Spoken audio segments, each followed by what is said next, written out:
तो यार कल का दिन बड़ा एक शॉकिंग दिन था अर्जेंटीना के फैंस के लिए और मेसी के फैंस के लिए। पर जहाँ तक बात है सऊदी फैंस और एशिया कॉन्टिनेंट के लिए एक बड़ा दिन था। मतलब कि सोचने में भी सोच भी नहीं सकते थे, सपना भी नहीं देख सकते थे कि सऊदी अरेबिया जैसी टीम अर्जेंटीना को कल हरा देगी। और यहाँ मेरे मित्र जो एक अर्जेंटीनी और मेसी फैन है उदास थे पर कल के मैच के मैं पूरे ओवरऑल बात करूं तो मैं काफ़ी खुश था, क्योंकि एज अ एशिया और कॉन्टिनेंट के लिए एक बड़ा दिन था। क्योंकि ऐसे विन जो है वो सिर्फ सऊदी अरब को नहीं बल्कि पूरे एशिया और जितनी भी टीम्स हैं उनको मोटिवेट करता है कि वो भी अपने वहाँ पे फुटबॉल को वैसी वैसी ग्रोथ दे, उस पे और काम करें। और हम भारतीयों पर भी ये एक प्रभाव डालेगा। हम भी चाहेंगे कि हम भी एक दिन ऐसे ही वर्ल्ड कप में खेलें और कुछ इस प्रकार का प्रभाव डालें दुनिया पर। तो यार जय, तेरा क्या मतलब रहा इस मैच से? कुछ अर्जेंटीना से तेरी कुछ अपेक्षाएं थी जो पूरी नहीं हुई, या तू भी मेरी तरह मतलब कि एशिया के लिए खुश है? नहीं, बिल्कुल काफी अच्छा परफॉर्मेंस था सऊदी अरेबिया की तरफ से। बहुत बढ़िया खेले। और जैसा हमने बार बार बात की है कि स्पिरिट होती है, जो एक वो कनेक्शन होता है प्लेयर्स के बीच में, वो बहुत इंपॉर्टेंट रोल प्ले करता है। चाहे आप कैसे भी, हमने कई बार बात की है बड़ी टीम्स के बारे में कि उनकी क्वालिटी बहुत ज्यादा है लेकिन मतलब प्लेयर्स उतने अच्छे से क्लिक नहीं कर पाते हैं। और वही हमने सऊदी अरेबिया की टीम में देखा कि प्लेयर्स की अंडरस्टैंडिंग बहुत अच्छी थी, समझते थे एक दूसरे को, काफी समय से साथ खेले हैं। और मतलब काफी उन्होंने हाई लाइन पे खेले, काफी प्रेशर बनाया अर्जेंटीना पे। और कमाल का रिजल्ट रहा। और अगर हम सभी स्टैट्स को देखें, गेम के स्टैट्स को साथ में देखें, तो बड़ा असंभव सा लगता है कि सऊदी अरेबिया ने इतनी बड़ी टीम को हराया। 36 games unbeaten run Saudi Arabia ने तोड़ा। और कहीं ना कहीं मुझे लगता है कि अर्जेंटीना भी थोड़ा मतलब अंडर एस्टिमेट कर रहे थे सऊदी अरेबिया को, और उसी वजह से उनको गेम में थोड़ी प्रॉब्लम आई। और मुझे लगता है कि ये एक प्रॉब्लम जो अर्जेंटीना की रही है, मतलब कुछ समय से हमें देखा नहीं है लेकिन कल के मैच में फिर उभर कर आई है कि जब बहुत ज्यादा प्रेशर होता है तो काम नहीं रह पाते हैं प्लेयर्स, मतलब शांतिपूर्वक और सोच समझ कर नहीं खेल पाते हैं, पैनिक कर जाते हैं। ये हमने कई बार अर्जेंटीना से देखा है और कल भी हमें यही देखने को मिला। बाकी तारीफ करनी होगी सऊदी अरेबिया की, जिस तरह से खेला, जिस तरह से उन्होंने गेम बनाई और पूरी जी जान लगाकर उन्होंने आखिरी मिनट तक, आखिरी समय तक फाइट दी, डिफेंड किया 2-1 की लीड को। और हाँ, मतलब सऊदी अरेबिया में तो आज नेशनल हॉलिडे घोषित कर दी गई है इस अचीवमेंट के लिए। और खेले तो कमाल का। अगर हम अर्जेंटीना की बात करें तो कहीं ना कहीं उन्होंने मुझे लगता है जब वो फाइनल थर्ड में जो डिसीजन मेकिंग एक बड़ी समस्या रही। और अगर मैं जैसे मेसी या डी मारिया की बात करूं तो वो वही कोशिश रही दोनों की कि वो अंदर काट के सारे प्लेयर्स को खुद ही ड्रिबल करके बॉल लेकर जाएं, लेकिन जिस तरह से सऊदी अरेबिया डिफेंड कर रहे थे काफी मुश्किल था उनके लिए। और हाँ, कहीं ना कहीं हम थोड़ा मतलब बेहतर एक्सपेक्ट करते थे अर्जेंटीना की टीम से, लेकिन सऊदी की तारीफ करनी होगी जिस तरह से उन्होंने गेम बनाया। टैक्टिकली बात करें सऊदी की टीम की तो भाई टैक्टिक्स में सऊदी ने अर्जेंटीना को बहुत ही पीछे छोड़ दिया था इस मैच में। हम्म। हमें लग रहा था कि पीछे जो स्टार्टिंग फॉर्मेशन थी वो थी 4-4-1-1। पर ये फॉर्मेशन जो थी एक मिडफील्ड ब्लॉक थी, मतलब कि वो उन्होंने डिफेंस में आके ब्लॉक नहीं किया अर्जेंटीना के फॉरवर्ड को, बल्कि उन्होंने मिडफील्ड में ही अर्जेंटीना के फॉरवर्ड को ब्लॉक किया था। अगर तुम देखो कि जैसे मिडफील्ड में मेसी को कवर किया गया और उसे मेसी को चलने नहीं दिया गया, मैं कहूँगा चलने नहीं दिया गया, क्योंकि अगर तुम देखो मिडफील्ड में ढंग से जिस प्रकार से बार बार सऊदी की मिडफील्ड मेसी को कवर करके रख रही थी, वो थ्रू पासिस नहीं जाने दे रहे थे और वो सेंटर से अटैक नहीं करने दे रहे थे।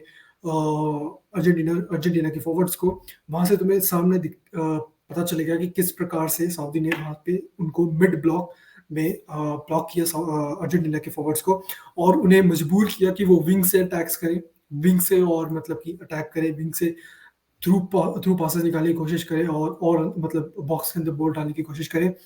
पर वहां पे भी इतना कुछ प्रभावशाली नहीं रही अर्जेंटीना, क्योंकि छह छह डिफेंडर्स थे बैकलाइन में, और जब छह डिफेंडर्स हो बैकलाइन में, ये आसान नहीं होता कि तुम जाके तुम उसका डिफेंड तोड़ो, और स्पेशली जब मतलब कि वो प्लेयर्स जो हैं वो इतने वर्षों से साथ में इसी मोमेंट के लिए, इसी गेम के लिए ट्रेन कर रहे हो, तो बिल्कुल भी ये मतलब कि आसान नहीं होगा ओपोजिशन के लिए उस डिफेंस को ब्रेक करना।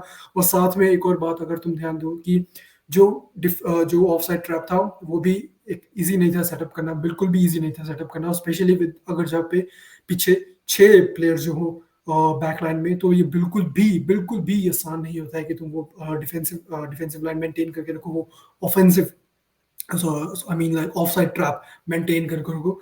पर यहाँ पे सऊदी की बहुत बहुत तारीफ करनी होगी हमें कि जिस प्रकार से वो खेले, जिस प्रकार से उन्होंने ऑफ साइड ट्रैप को मेंटेन किया, और अर्जेंटीना को मजबूर किया कि वो वाइड जाके अटैक करे। और जहां तक बात है पोलैंड और मेक्सिको की, तो कल की परफॉर्मेंस देखकर दोनों टीम्स की मुझे नहीं लगता कि कुछ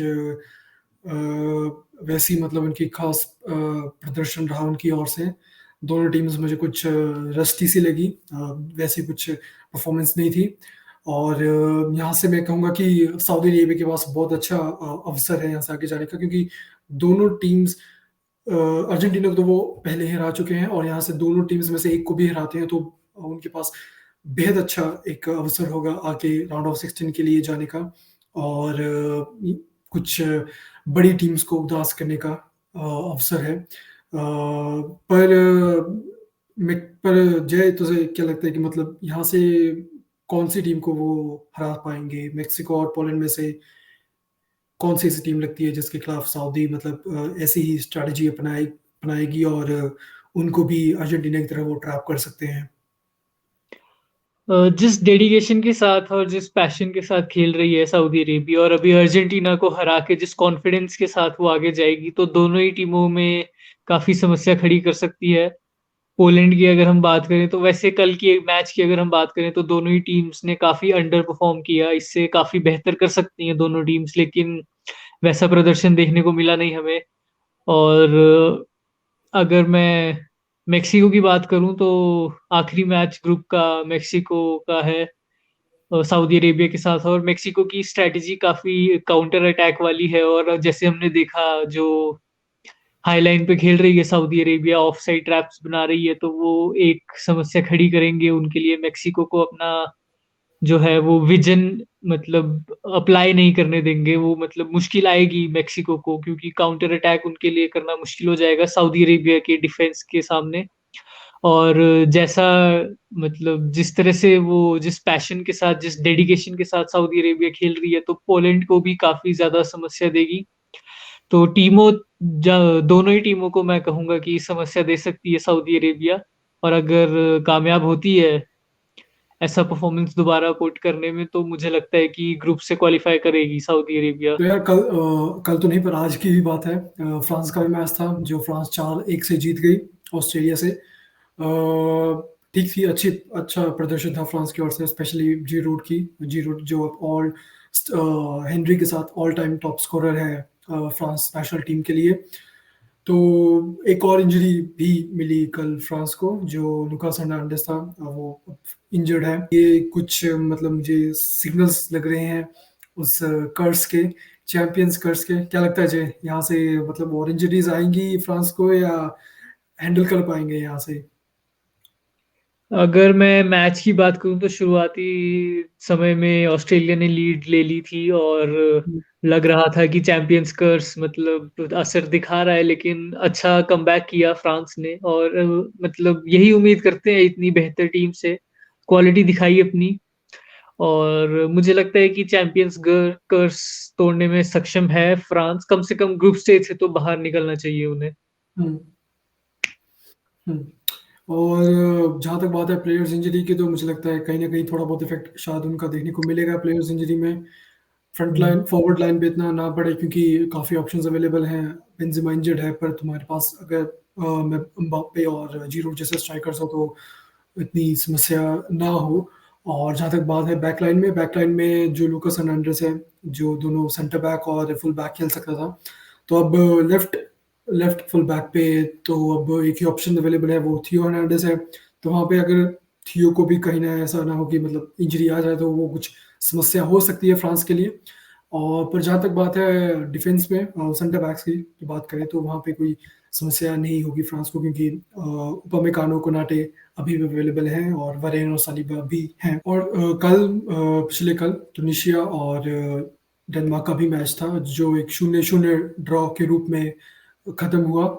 और जहाँ तक बात है मैच रिजल्ट की, तो मैं कहूँगा कि ये ट्यूनीशिया के लिए एक अच्छा रिजल्ट था, क्योंकि ट्यूनीशिया इससे पहले यूरोपियन टीम्स के विरुद्ध में कभी जीती नहीं थी और ना ही कभी ड्रॉ करा पाई थी। तो उनके लिए एक अच्छा मैच था और डेनमार्क से ये अपेक्षा की जा रही थी इस मैच से पहले कि वो आराम से इस मैच को जीतेंगे। पर जैसा प्रदर्शन रहा ट्यूनीशिया की ओर से, मैं कहूँगा कि एक एक ट्यूनीशिया के लिए एक प्रकार का एक विन-विन सिचुएशन रही। क्या लगता है जय तुझे इस मैच पर?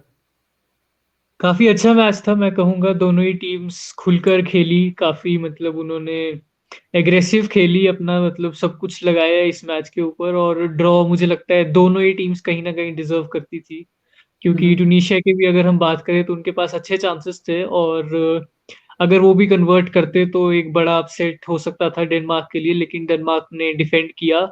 तो मैं कहूँगा अच्छा रिज़ल्ट दोनों ही टीम्स के लिए और मतलब डिज़र्व्ड है। दोनों ही टीम्स उस प्रकार से खेली कि मतलब एक का भी हारना मतलब दुखद हो सकता था। तो यार इसी पॉइंट पे आज के वीडियो का अंत करते हैं और अपेक्षा करता हूँ आपको ये वीडियो पसंद आया हो, और अगर आया है तो लाइक और सब्सक्राइब ज़रूर करें। ऐसे ही हमसे जुड़ें और हम हमसे जुड़े और हम इसी प्रकार से और भी मैचेस के एनालिसिस, प्रेडिक्शंस और रूमर्स पे बात करते हैं। तो अगर आप इन सब चीज़ों में कुछ रुचि दिखाते हैं तो हमसे जुड़ें और सब्सक्राइब करें। धन्यवाद।